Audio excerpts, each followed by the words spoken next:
नमस्कार, मैं doctor Amit Kesarwani, founder and director अनुसंधान एकेडमी सिविल लाइंस इलाहाबाद। आप सब लोगों का अनुसंधान एकेडमी के यूट्यूब चैनल पर हार्दिक स्वागत व अभिनंदन करता हूं। Students and followers, UGC net first paper और एनवायरमेंट यूनिट पर यानी यूजीसी नेट फर्स्ट पेपर के ये एनवायरमेंट यूनिट पे मैंने लगभग 80 से अधिक वीडियोस को अब तक अपने चैनल पर अपलोड किया है, जिसमें बहुत से इंफॉर्मेटिव और बहुत से महत्वपूर्ण पॉइंट्स एग्जामिनेशन के पॉइंट ऑफ व्यू से आपको मिल सकते हैं।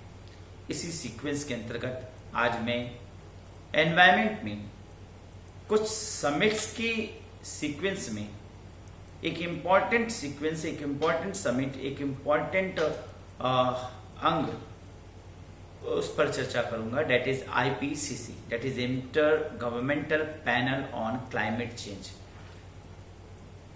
इस बॉडी पर चर्चा करने से पहले मैं एक बार पुनः आपसे एक रिकैप करूंगा कि इससे पूर्व मैंने किन किन समिट्स के विषय में चर्चा किया है। इससे पूर्व मैंने 1970 के दशक से रामसर सम्मेलन उस पर चर्चा किया जो आर्द्रभूमि पर गठित हुआ। उसके बाद संयुक्त राष्ट्र के तत्वाधान में 1972 में गठित स्टॉकहोम सम्मेलन, जिसमें वैश्विक समुदाय को सचेतने का प्रयास किया गया। पर्यावरण के प्रति, पर्यावरण के रक्षा के प्रति बहुत से मुद्दे उठाए गए। फिर convention on international trade in endangered species of wild fauna and flora 1976 यानी साइट्स पर चर्चा किया, जिसमें विश्व का सबसे बड़ा वन्य जीव संरक्षण समझौता किया गया है, यानी कि वाइल्ड लाइफ को कैसे सुरक्षित किया जाए। इसी क्रम में वियना सम्मेलन की बात होती है, वियना कन्वेंशन, जो कि 1985 में जो विश्व में पहला ओजोन परत की प्रति सचेतता के विषय में यानी लोगों को सचेत करने के दृष्टिकोण से इसका गठन वियना यानी ऑस्ट्रिया में किया गया।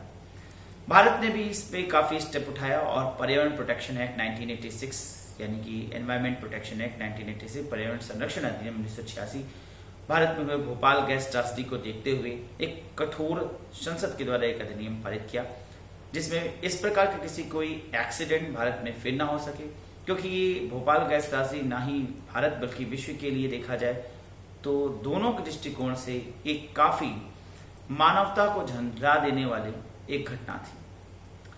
फिर वैश्विक समुदाय ने 1987 में ब्रुटलैंड कमीशन का गठन किया। ब्रुटलैंड कमीशन वो पहला मंच था जो सस्टेनेबल डेवलपमेंट के लिए गठित किया गया था। सस्टेनेबल डेवलपमेंट मतलब ग्रोथ इस प्रकार से किया जाए जिसमें वर्तमान के साथ भविष्य के विकास के सभी रास्ते उपलब्ध हो, आने वाले संतति के लिए भी वही रास्ते जो आज हमारे पास हैं वो हम उपलब्ध कर सकें, यानी बहुत से ऐसे रास्ते उपलब्ध करें जिसमें विकास तो हो परंतु पर्यावरण को भी क्षति ना हो, अर्थव्यवस्था को भी क्षति ना हो। ये इसलिए महत्वपूर्ण रहा क्योंकि इसमें एजेंडा 21 अपनाया है, जिसने आगे चल के UN सेट यानी United nation conference on environment and development 1992 में रियो में हुए अर्थ समिट यानी अर्थ समिट 1992 की नींव रखी, जिसमें एजेंडा 21 लागू हुआ।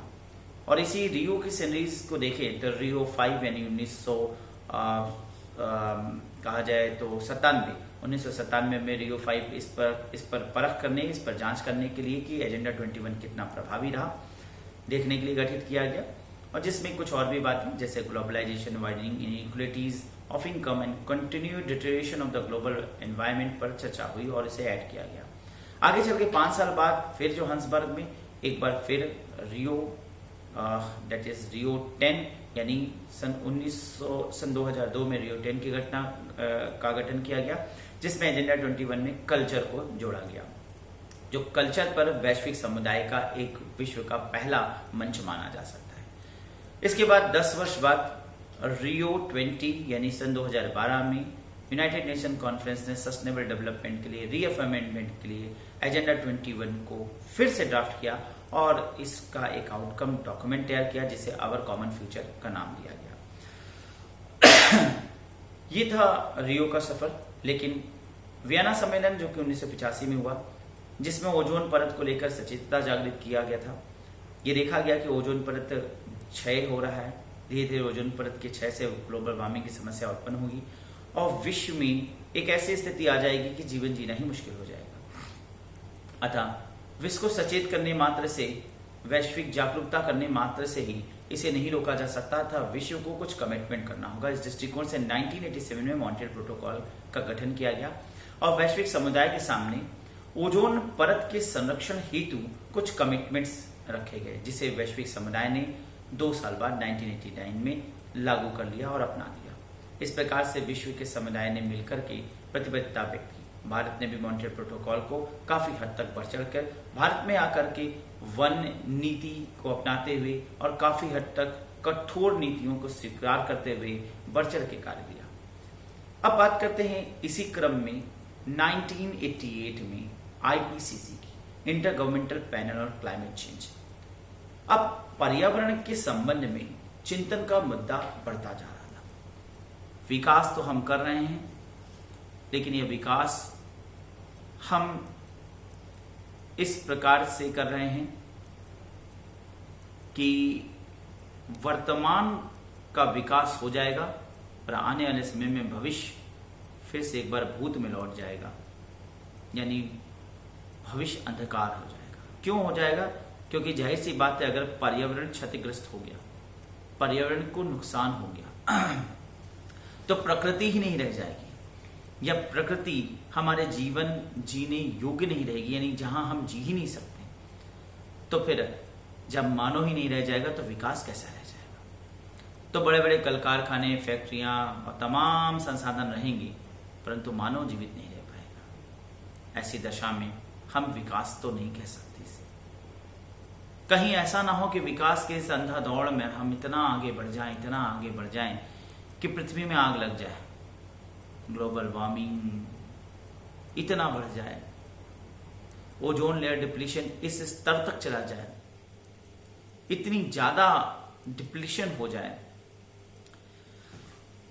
कि विश्व में जीवन जीना मुश्किल हो जाए। सब तरफ समुद्र स्तर बढ़ जाए, ग्लेशियर्स गल जाएं, ठंडे पानी के कुंड गल जाएं, बर्फ पे पड़ी पहाड़ियां गल जाएं, तो ऐसी स्थिति आएगी कि विश्व में भूमि ही खत्म हो जाएगा। पूरी भूमि जलमग्न की स्थिति में आ जाएगी, जलमग्नता की स्थिति में आ जाएगी। लगातार अगर पर्यावरण में इस प्रकार से तीव्र गति से बदलाव आता रहा तो ज्यादा दिन नहीं कि 100 वर्ष या 200 वर्षों के अंतर्गत ही पूरी विश्व जलमग्न हो जाएगी। तब मानो रहेगा कहां? जीव जंतु जाएंगे कहां? ये एक यक्ष प्रश्न है। कल्पना कीजिए कि ऐसी स्थिति हो गई और हम सब लोगों को समुद्र की असीम गहराइयों में, सबमरीन्स में जीवन जीना पड़े। तो खुला वातावरण, खुला आसमान और ये सुंदर वसुंधरा हमारी कल्पना रह जाएगी। अतः यह आवश्यकता वर्तमान में कि इस बात की सचेतता हो कि विश्व को मजबूत बनाया जाए, पर्यावरण को संरक्षित किया जाए, और इस दृष्टिकोण से विश्व के सभी सरकारों को एकीकृत किया जाए और उन्हें एकीकृत करके सचेत करें, एफॉर्म्ड करें, कमिटमेंट लाएं, जिससे कि विश्व की सुरक्षा हो सके। इस दृष्टिकोण से 1988 में inter governmental panel of climate change के गठन किया, जो कि एक वैज्ञानिक अंतर सरकारी संस्था, जिसका मतलब विभिन्न देशों के वैज्ञानिकों ने मिलजुल कर इसमें भाग लिया, जो संयुक्त राष्ट्र के अंतर्गत कार्य करता है। इसके गठन 1988 में भले ही हुआ, लेकिन 2 संस्थाएं जो संयुक्त राष्ट्र के तहत पहले से ही कार्य कर रही थी, उनको मर्ज करके इसका गठन किया गया। वो 2 संस्थाएं थी वर्ल्ड मीटियोरोलॉजिकल ऑर्गेनाइजेशन और यूनाइटेड नेशन एनवायरमेंटल प्रोग्राम यूएनएप। यानी कुछ पॉइंट्स आपके सामने हैं। पहली बात तो कि इसका गठन 1988 में हुआ और 2 संगठन को मर्ज किया गया, that is World Meteorological Organisation और यूनाइटेड नेशन एनवायरमेंटल प्रोग्राम को मर्ज करके आईपीसीसी का गठन किया गया। बाद में संयुक्त राष्ट्र की एक सामान्य परिषद के माध्यम से एक अध्यादेश पारित किया गया, जिसमें 43 बहुमत 53 यानी 53 मतों में 43 बहुमत के साथ यह पारित हो गया। तदुपरांत इस अंतर सरकारी संस्था का निर्माण मान लिया गया। वर्तमान में आईपीसीसी के अध्यक्ष हुई सिंह ली हैं। सन 2007 में इस संस्था के द्वारा किए गए अभूतपूर्व कार्यों की वजह से इस संस्था को शांति का नोबेल पुरस्कार भी दिया गया, जिसे उस समय तत्कालीन अध्यक्ष राजेंद्र पचौरी, जो भारतीय थे, द्वारा ग्रहण किया गया। राजेंद्र पचौरी इसके 3 सेशन तक अध्यक्ष रहे। आगे चल के उन पर उनकी एक सहकर्मी द्वारा सेक्स स्कैंडल का आरोप लगा, जिस पर खिन्न होकर उन्होंने इस पद से त्याग पत्र दे दिया।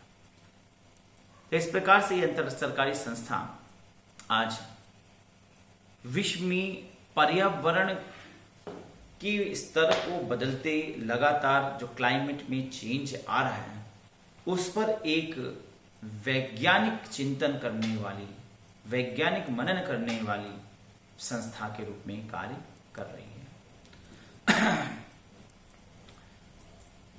जाहिर सी बात है, मैंने जो आज आपको बताया ये काफी इंफॉर्मेटिव रहा होगा। आपको इससे कई एक महत्वपूर्ण फैक्ट्स मिलेंगे। आशा करता हूं कि हमारे ये वीडियोस आपके काफी काम आए। मैं जल्दी बहुत से अन्य महत्वपूर्ण तत्वों, महत्वपूर्ण वीडियोस के साथ आपसे मुलाकात करूंगा। Kyoto protocol, Paris agreement, international solar alliance, ऐसे बहुत से अभी महत्वपूर्ण फैक्ट्स हैं जो एनवायरनमेंट में काफ़ी रुचिकर और इन्फॉर्मेटिव हैं, जो एग्जामिनेशन पॉइंट ऑफ व्यू से काफ़ी महत्वपूर्ण है। तब तक के लिए मैं आपसे विदा लेता हूं। आपको नमस्कार। फिर मिलेंगे आगे नए वीडियो के साथ।